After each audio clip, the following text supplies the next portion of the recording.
Hello everyone, welcome to the Babysitters reflection video on chapters 8. So let's get started right away with what is a product. It is defined by anything that can be offered to a market for attention, acquisition, use, or consumption that might satisfy a want or a need.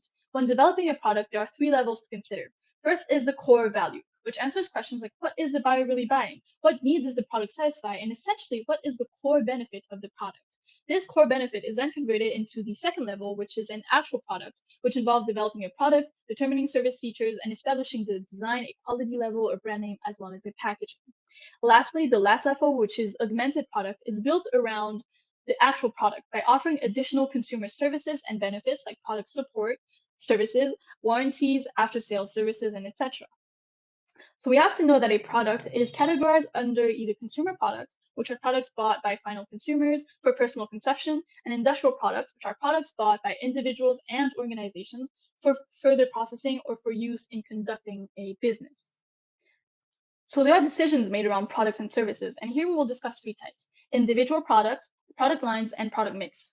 Let's take a look at individual product decisions, which involve 5 elements. First is the product attributes, which involves defining what benefits the product will offer and how they will be delivered through quality, feature, style, and design. Next, we have branding, which is determined by the marketer's ability to define a name, a term, sign, symbol, or design that identifies the maker or seller of a product. Branding is actually important because it can add value to a consumer's purchase, which can develop brand relationships when customers especially attach meaningful value to the brands. We then have packaging, which is the process of designing and producing the container or wrapper for a product. And with effective packaging comes more buyers, a good communication of brand positioning, which in turn creates brand recognition. There's also labeling and logos, which are part of the packaging, but they have three functions. They identify the product or brand, they describe the product, and they promote the brand in a way that will engage customers. Lastly, decisions are made on product support services, which refer to services provided to customers to get the most out of the product. They can improve the customer's overall brand experience that companies can actually benefit from. For instance, here, the P30 Pro phone model by Huawei has attributes that provide all the basic benefits of a smartphone. But the difference is that its camera provides the most versatile functions on the smartphone market. And the branding for this is also excellent because the name Huawei and its logo is known worldwide, and there's meaningful value attached to it.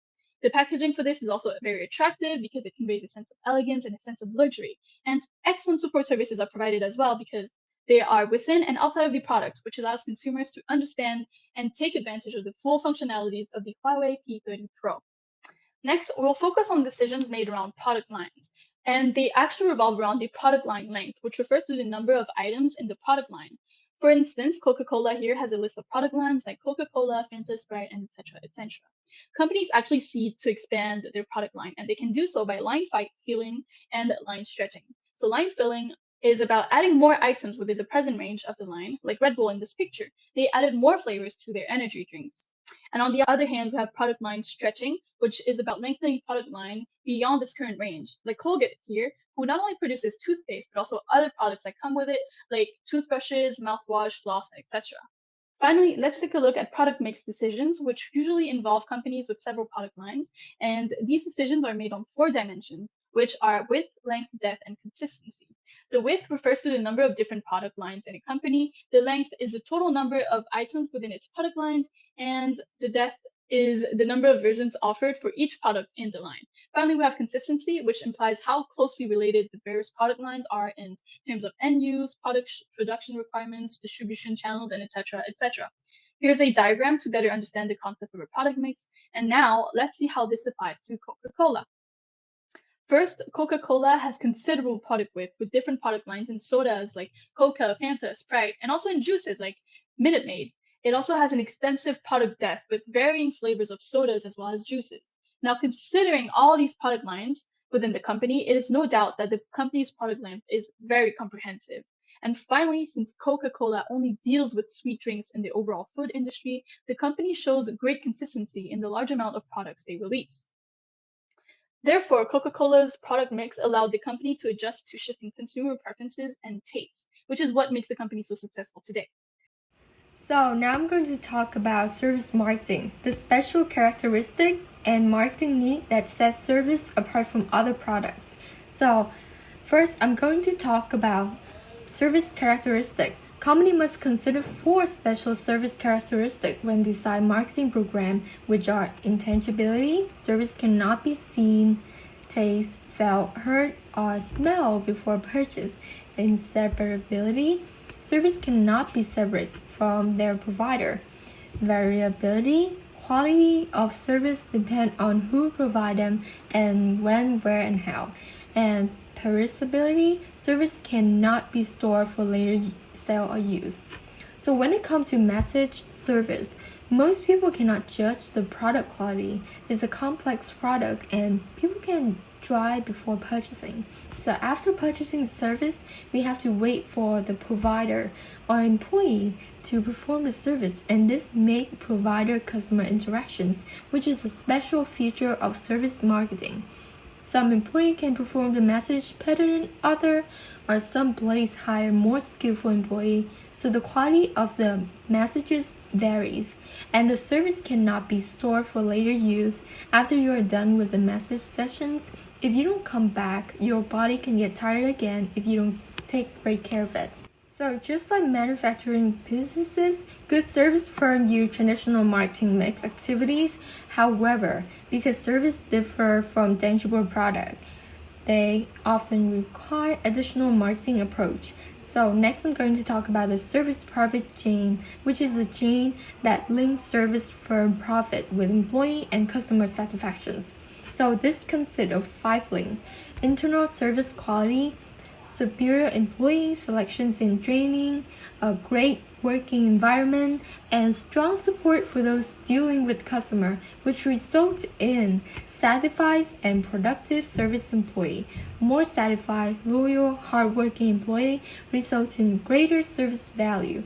More effective and efficient customer value creations, engagement, and service delivery, which result in satisfied and loyal customer. Satisfied customer who remain loyal make repeat purchase and refer other customer, which result in healthy service profit and growth. Superior service firm performance. So for example, customer service at ASOS, the online shoes, clothing, and accessory retailer, know that happy customer and profit begin with happy, dedicated, energetic employee. They hire the best people, pay them well, orient them carefully, instill them a sense of pride, and reward them for outstanding service deed. Finally, service marketing strategy called not only for external marketing but also for internal marketing to motivate employee, and interactive marketing to create service delivery skill among service provider. To succeed, service marketer must create competitive differentiations, offer high service quality, and find ways to increase the service productivities. So I want to tell you about the brand equity and brand value for others, building strong brands. With the brand equity is the differentials fact that knowing the brand name has on customer respond to the products or its marketing. It's a measure of the brand ability to capture consumer reference and loyalty. The next one is the brand value. The brand value is total financial value of a brand. So now, a powerful brand from the basis for building strong and able customer engagement and relationship. The fundamental assets underlying in brand equity is customer equity, the value of the customer relationships that the brand creates. This one is the building strong brand. I have the 4 steps. Firstly, the brand positioning, brand name selection, brand sponsorships, and brand development. Firstly, is the brand positioning. A brand must be positioned clearly in the target customer minds. Next one is the brand name selection. Brand selection, a good name can add greatly to product success, of course. However, finding the best brand name is a difficult task. We have to start with a careful review of the products and its benefit, the target markets, and broad marketing strategies. Brand sponsorship. So, a manufacturer has 4 brand sponsorship options. A product may be the launch at the manufacturer brand. Also, the cross national brand. Example include Kellogg's selling in output under the our brand. Kellogg's Frosties, for instance, or Sony Bravia had the TV. The manufacturer could also say to a reseller, give the product a private brand. So, As the customer become more brand conscious, they also become less brand conscious and are willing to ride brand instead of challenge and offer more expensive manufacturer brands. So manufacturer came to license brand instead of spending millions create other brands. Some company lines names on the symbols previously created by other manufacturers. For example, seller of the children products often attach character name to the clothing store and so on. The lines character name include Disney, Star Wars, Hello Kitty, and many more. Finally, two companies can join forces and co-brand a product. Co-branding is the practice of using a tablet brand name up to the different company on the same product. And next one is the brand development. Brand development, a company had the four choice: line extension, brand extensions, multi-brand, or new brand. With the line extension refer to extending an existing brand name to the new form, size, colors, ingredient, or flavor of the existing products categories. For example, for that line extension is when Coca-Cola introduced a new flavor such as Diet Cola with vanilla in the existing brand name. In the first one, the next one is the brand extensions. Also assume an existing brand name but combined with a new product category. Third, an existing brand is intended to a new product categories. For instance, Kellogg's had the intended its special key healthy breakfast Kiro brand into the complete line of the Kiros plus a line of the biggest snacks and nutrient bars. And the next one is the multi-brands, mean marketing many different brands in a given product category. Procter and Gamble and Unilever are the best example for that. In the USA, B&G sells 6 brands of the laundry detergent, 4 brands for shampoo, and the 4 brands in the dishwashing detergents.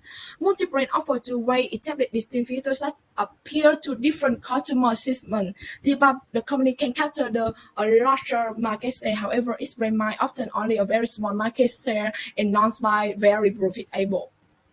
And new brand are needed when the power of the existing brand name is wanting. Also, a new brand name is the average when the companies enter a new product category for which one of its current brand name are appropriate. As you might recognize, these 4 branding decisions are on the interrelated. In order to build strong brand name, strong brands, brand positioning, brand name, and brand sponsorship, and the brand different have to be in line with each other. In Chapter 9, I will cover 2 sections: the new product, development strategy, and the process of it. Every product has a life cycle. It's got invented, it goes through some phases, and eventually it will die out when the new product come out. Example as the iPhone X came out in 2017 are now outdated by the latest iPhone 13 came out last year. To make a new product, we need a strategy, and the definition of it is the development of original product improvement or modification, and a new brand through the firm's own product and development effort. After coming up with strategy, we need to turn it into reality, and we have 8 stages for that. First, we need to come up with an idea. We can get it from internal sources, like from R&D department. We can like KitKat, like for example, they create KitKat, the original one, and now they develop a KitKat matcha. It's from inside. Or we can have it from the outside sources, like from the distributors, supplier, customer, or even the competitor of the company. Lego idea take this and develop Lego ideas. They let the customer to vote which product they like the best and produce it in mass production and put it into the market. The last one is crowdsourcing. It's inviting broad communities of people, customer, employees, and even the public at large number into the new product innovation process. With so many ideas, we need to reduce it into the best one. The first idea reducing stage is idea screening. It's to help spot the good ideas out of the bad one and drop the bad one as soon as possible. Product development costs rise greatly in later stages, so company wants to go ahead with only the best idea that can turn into a profit. An attractive idea must then develop into a product concept. The marketer task is to develop this new product into a product prototype, a demo. Find out how attractive each concept is to the customer and choose the best one. Many firms routinely test new product with a group of target customers to find out if the concept have a strong consumer appealing. After the company comes up with the concept and find out which one works best, we move on to the marketing strategy development. There are 3 stages in this part. First, we describe the target market, the market size, and the profit goals for the first few years. Secondly, we plan the price, the distribution, and the marketing budget in the first year. The last part is to make a long-run plan for the product, the product profit goals, and the marketing mix strategy. Next one is the business analysis. Business analysis involve a review of the sales cost and profit projections for a new product to find out whether they satisfy the company objectives or not. If they do, the product can move to the product development stage. In this stage, the R&D department will develop and test one or more physical version of the product. Example, like to make a Kit Kat, we need to find out which chocolate work best, the recipe to make the wafer, how to combine it, how to packaging it into the final product. R&D hopes to design a prototype that will satisfy an exact customer and that can be produced quickly at a purchase cost. If the product passes both the concept test and the product test, the next step is test marketing, the stage of new product development in which the product and its purpose marketing program are tested in the realistic market settings. Examples like Taco Bell. They took 3 years and around 45 prototypes just to develop the Doritos Loco Taco, and they have successes. This is one of the most successful product launched in the Taco Bell history. Test marketing give the management the information needed to make a final decision about whether to launch a new product or not. It comes to the last part is commercialization. If the company goes ahead with commercialization, introducing the new product into the market, it will face high costs. Like Apple spent 38 million on advertising for the Apple Watch, and Tide Pods spent around 150 million just to advertise it. The last part I will cover is the managing new product development. A new product development must be customer-centered, choosing what kind of value your innovation will create and then sticking to what is critical. A new product development in which various company departments work closely together, overlapping the step in the product development process to save time and increase effectiveness. The last one is systematic new product development. It's preferred over haphazard and compartmentalized development. Innovation can be messy and difficult to manage, especially in turbulent times. Now I will be talking about product life cycle strategies. So in here, I will be talking about 4 stages, which is included introduction stage, growth stage, maturity stage, and decline stage. Firstly, in the introduction stage is marked by slow growth and low profits as the product is distributed to the market. So in here, this stage will take its time and so the sales growth will be slow. So the profits are negative. It's just because of the low sales. As I said before, because of the introduction stage takes time. For example, for those frozen food, it might take 4 years before they will go in on to the next stage. In high distribution, because money is needed to attract distributors, so there will be high distribution and also promotion expenses is relatively high because we need to inform the consumer about the new product and have to get them to try the product. And this firm will focus the selling on those buyers who are almost ready to buy because the market is not generally ready for the product's refinement at this stage. And the company and as well competitors produce very basic of the product. And the company, especially the market pioneer, must choose to launch a strategy that is consistent with the intended product position. It should rely that the initial strategy is just the first step in the primary marketing plan for product and entire life cycle. And if the pioneer choose to launch strategies to make killing it might be sacrificing the long-run revenue for the sake of the short-run gain. Now I will be talking the growth stage. So if the new product is satisfy the market and it will enter the growth state where the self will start to condemn quickly. Here's that, which offers great sales growth and increasing profits, because the earlier that we continue to buy, later buyers will follow their lead, especially if they heard good words about this product. And I will be talking about trade-off in the growth state. It is the trade-off between high market share and high current profit. First off, the new competitors will enter the market because the product satisfies the market, so newcomer will come, and also with that, this market will also expand over the prices will remain where they are or decrease only slightly. Company will keep their promotion spending at the same or slightly higher level.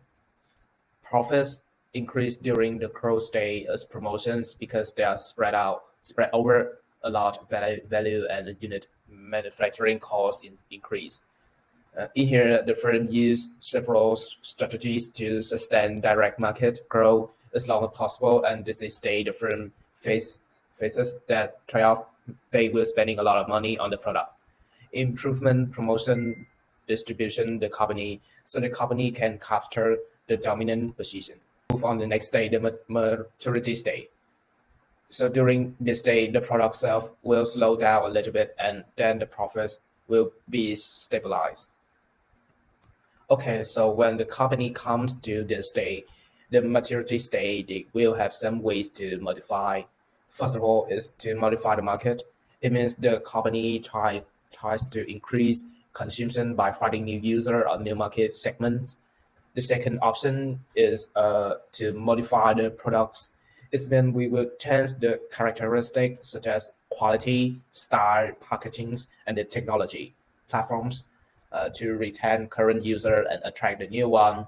At the same time, the last option is to modify the marketing mix, so we can improve the sales by changing one or two or more than two mixed marketing elements. So we can choose to change the products or do to change the price of promotion and so on. And the last stage is decline stage. So during this stage, the sales in the profits are declining and dropping to zero at the same time, because it means it just decline went from the top to the very low. So during this stage, company may decide to do three options. First is to maintain this first to, so they will maintain everything in hopes of moving back to the growth state of the product life cycle. Second option, they can harvest the products with agreements reducing various costs to make the products, so the plants and equipment maintenance on these, which is research and development, advertising, or the sales. And finally, the last option is to drop the products from its life. So it means company can sell products to another firms or just simply liquidate the salvage value. Since my teammates has mentioned many things about developing a new product, I will now tell you two issues that marketers might want to consider in the process. Number one, it's social responsibility, and number two, it's international product and services marketing.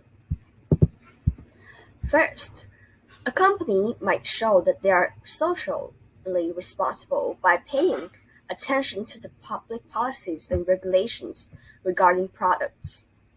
For example, some countries might prevent companies to add product through acquisition because that is uncompetitive, and companies should know and follow the rules. There are some other things that marketers need to know about patent protection, about product quality and safety rules, about product warranties.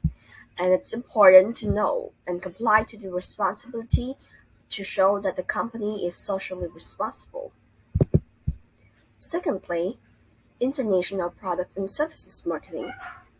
Now that we are living in a globalized world, communication and culture are easily and freely transferred.